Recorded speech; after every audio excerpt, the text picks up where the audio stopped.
Friend பார்த்தீங்கன்னா, multiple messages வாட்ஸ்அப்லேருந்து தெரியாத நம்பர்லேருந்து நிறைய மெசேஜஸ் அண்ட் கால்ஸ் வருதுன்னு சொல்லிட்டு, அவங்க வந்து நம்பரை சேஞ்ச் பண்ணுறதுக்காக போய் நீ நம்பரை ஒன்றும் சேஞ்ச் பண்ண வேண்டாம்னு சொல்லிட்டு என்னோட இன்னொரு ஃப்ரெண்டு சஜஸ்ட் பண்ணாங்க. அது எப்படின்னா, வாட்ஸ்அப்பில் புதுசாக ஒரு அப்டேட் கொடுத்துருக்காங்க. செட்டிங்ஸில் போனீங்கன்னா, ப்ரைவசி செட்டிங்ஸுக்குள்ளே போனீங்கன்னா, ஒரு கீழே ஸ்க்ரோல் பண்ணி கொஞ்சம் கீழே வரும்போது ஒரு ஆப்ஷன் இருக்குது. அது என்னென்னா அட்வான்ஸ்னு ஒரு ஆப்ஷன். வந்து கிளிக் பண்ணும்போது ஒரு 3 ஆப்ஷன் கொடுத்துருக்காங்க. ஃபஸ்ட்டு ஒன்று பிளாக் அன்னோன் அக்கௌண்ட்ஸ் மெசேஜஸ்னு ஒரு ஆப்ஷனும், அதாவது அந்த ஆப்ஷன் என்ன ஹெல்ப் பண்ணுன்னா, தெரியாத நம்பர் அதிகமாக உங்களுக்கு தெரியாத நம்பர்லேருந்து மெசேஜ் வரதையும் கால் வரதையும் வந்து பிளாக் பண்ணுறதுக்காக யூஸ் பண்ணதும்.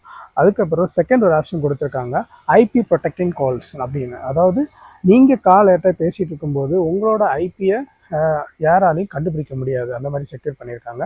தேர்ட் ஆப்ஷன் என்னென்னா லிங்க் ப்ரிவியூஸ். அதாவது நீங்கள் யாருக்காவது தேர்ட் பார்ட்டி வெப்சைட்ஸை நீங்கள் யாருக்காவது சென்ட் பண்ணும்போது லிங்க் வந்து ப்ரிவியூவாக காட்டாது. இதுவும் உங்களோட ஐபி வந்து ப்ரொடெக்ட் பண்ணுறதுக்காக வாட்ஸ்அப் வந்து இந்த மாதிரி கொடுத்துருக்காங்க. ஸோ இந்த மாதிரி யூஸ்ஃபுல்லான தெரியாத நம்பர்லேருந்து மல்டிபிள் நம்பர்லேருந்து மெசேஜஸ் அண்ட் கால்ஸ் வரதை வந்து தடுக்க முடியும். இதே நேரத்தில் இன்னொரு விஷயம் இருக்குது. நீங்கள் மல்டிபிள் யாராவது உங்களுக்கு லிங்க் இந்த மாதிரி ஏதாவது சென்ட் பண்ணாங்கன்னா ஜஸ்ட் அதை ஓப்பன் பண்ணி பார்க்காதீங்க. அதாவது இப்போதைக்கு நிறைய பேருக்கு இந்த மெசேஜ் வருது. அதாவது ஏர்டெல்லில் நீங்கள் வந்து இதை 10 பேருக்கு ஷேர் பண்ணிங்கன்னா உங்களுக்கு 5 GB ஃப்ரீயாக கொடுக்குறாங்க, 10 GB ஃப்ரீயாக கொடுக்குறாங்கன்னு. இந்த மெசேஜ் எல்லாமே ஃபேக்கு. ஸோ இந்த ஃபேக்கு மெசேஜை கிளிக் பண்ணி உள்ளே போகாத இருக்கிற வரை உங்களோட மொபைலும் சேஃபு, நீங்களும் சேஃபாக இருப்பீங்க. தேங்க்யூ ஸோ மச் ஃபார் வாட்சிங். பாய்.